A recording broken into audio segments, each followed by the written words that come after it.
Thank you Narwhal for sponsoring today's video. Down, gotta get it down. This is actually not bad.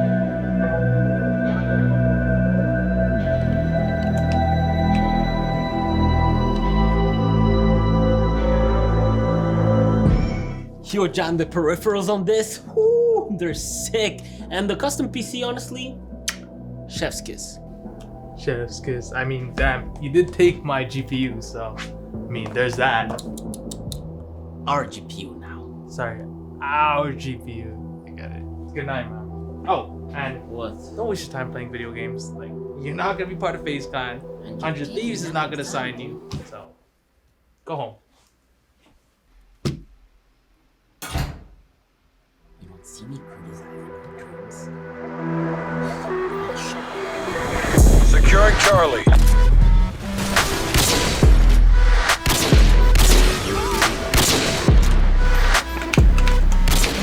UAV online. Yo. On me.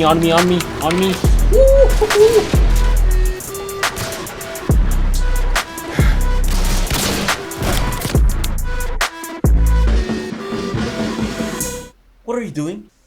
I just forgot my keys. But seriously, go home. But I was killing it! This here is our ultimate minimal gaming setup, a project we decided to tackle ourselves to create a bit of a minimalistic environment to play games and stream, all powered by this mesh-licious ITX build. We've personally felt like having a separate environment to game was worth it. We kept this one clutter-free with only the essentials to maximize our gaming experience. Oh, and on top of that, it cleans itself, thanks to today's sponsor, Narwhal. If you've watched my ultra-wide video, you guys know that gaming and streaming on an ultra-wide is not convenient, which is why I brought dual monitors to this setup. I am planning to make a ultra-wide versus dual monitors video, so if it's something that interests you, just leave a hashtag compare in the comment section down below. Regardless, this completely changed the way I game. Not only I am able to have a Discord chat on the left along Streamlabs, but also a whole separate environment from the main monitor. This just easily allows me to play games at full resolution on full screen. Setting up the left monitor in portrait mode was a great idea, so like that whenever I'm live, it's super easy to have the chat on this. As for the monitors themselves, they are from Dell. I wanted to make sure they delivered G-Sync by default. Getting rid of unmatched frames and stutters is super worth it because once your eyes adapt to catching those, there's just no way of unseeing them. These S2721DGF essentially use the same panel as the LG 27GL850, which is a QHD Nano IPS 1 millisecond display. So yes, we get that sweet nano technology here, and on top of that, a maximum refresh rate of 165Hz. They do have great aesthetics. I love the matte glossy gray paint the plastic has, and interestingly enough, next to this grill, an LED strip. It's essential to know that if you want to experience 165Hz with these monitors, you need to make sure you use a display port, else the HDMI caps at 144Hz. Since these have no built-in speakers, we did need to add an audio interface. This does sit below the monitors thanks to this triple monitor arm setup.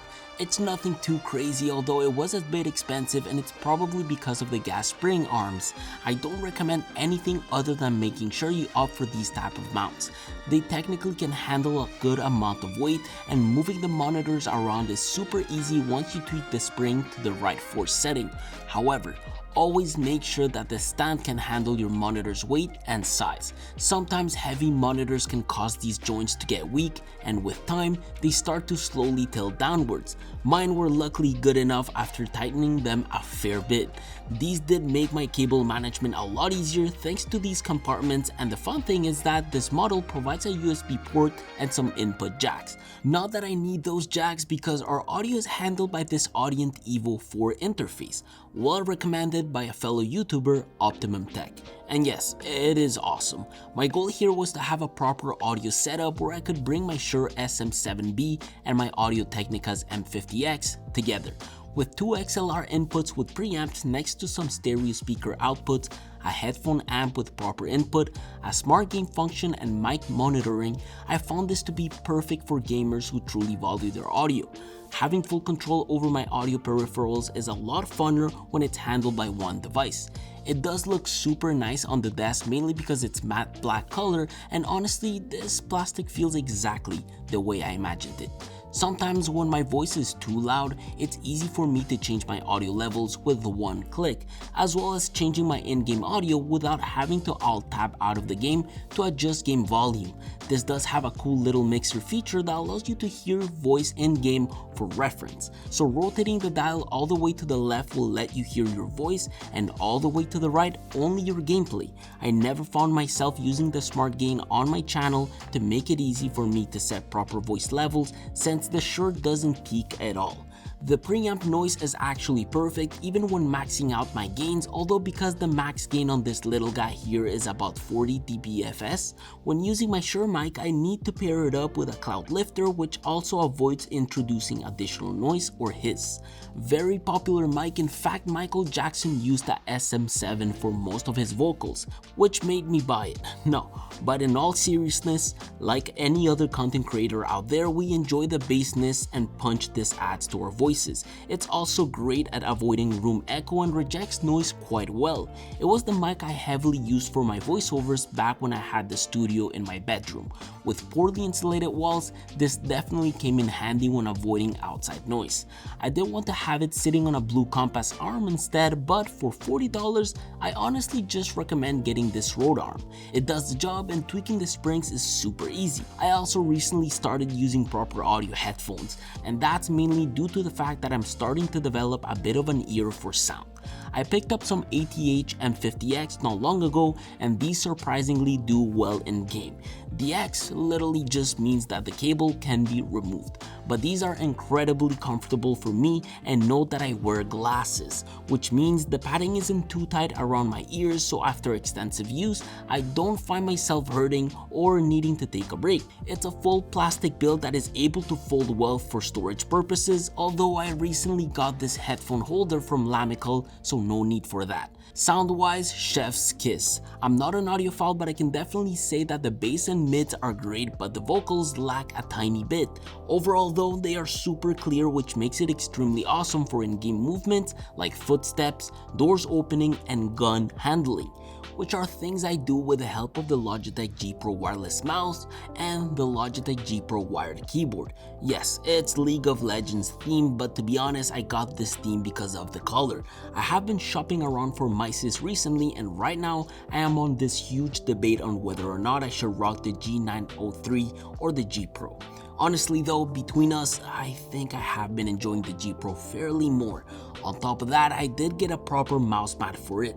Yes, don't worry, I wasn't thinking about gaming on this large Groove Mini wool mat. At 80 grams with great battery life, wireless with no wire drag, flicking and turning quickly when sniping has been easier. It is a bit bulkier on the palm compared to the Viper, but I find it a lot more comfortable. So claw grip and palm grip will feel natural. Just like the fact that if you are a lefty, well, no need to worry since it is an ambidextrous design.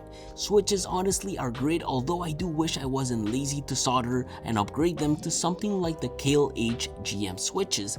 On the other hand, we have this TKL Logitech G Pro keyboard. It is wired with a micro USB port, which I don't mind specifically when I know I can easily connect it to my monitor desk mount arms. It delivers RGB, has a subtle 4 degrees in terms of elevation, and has Romer G switches. They do feel different compared to Cherry switches, delivering a total travel distance of 1.5mm with only 45 grams of force to actuate. It's not really a fully mechanical keyboard, but it does the job.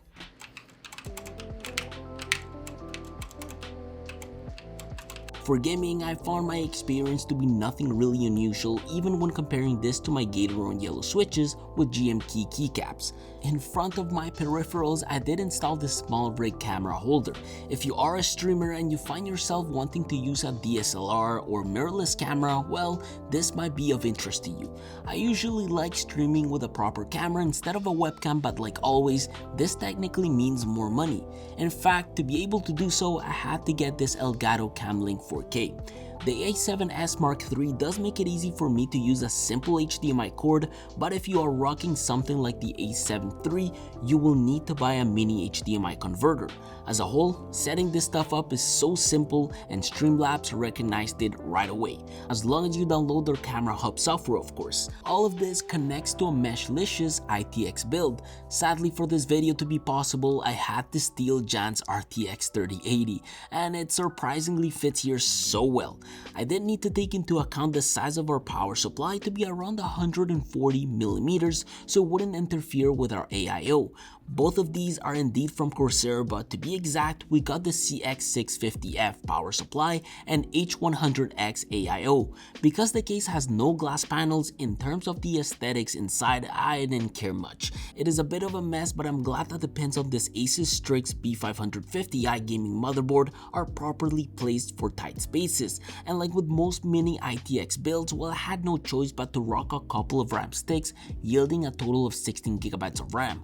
All of this is powered by a Ryzen 5600X, which I luckily bought on sale, along with this little 500GB NVMe stick from WD, which gives us enough room to install Warzone, Cold War, and a few other games, yielding honestly great boot times for games and the OS itself. All of our tech sits on this beautiful walnut Ergon office desk, proudly designed locally in Montreal. The durability on this tabletop is way superior than IKEA's countertops. The stains on this comes off easily, and if you leave watermarks on it, it doesn't seem to ever damage the wood.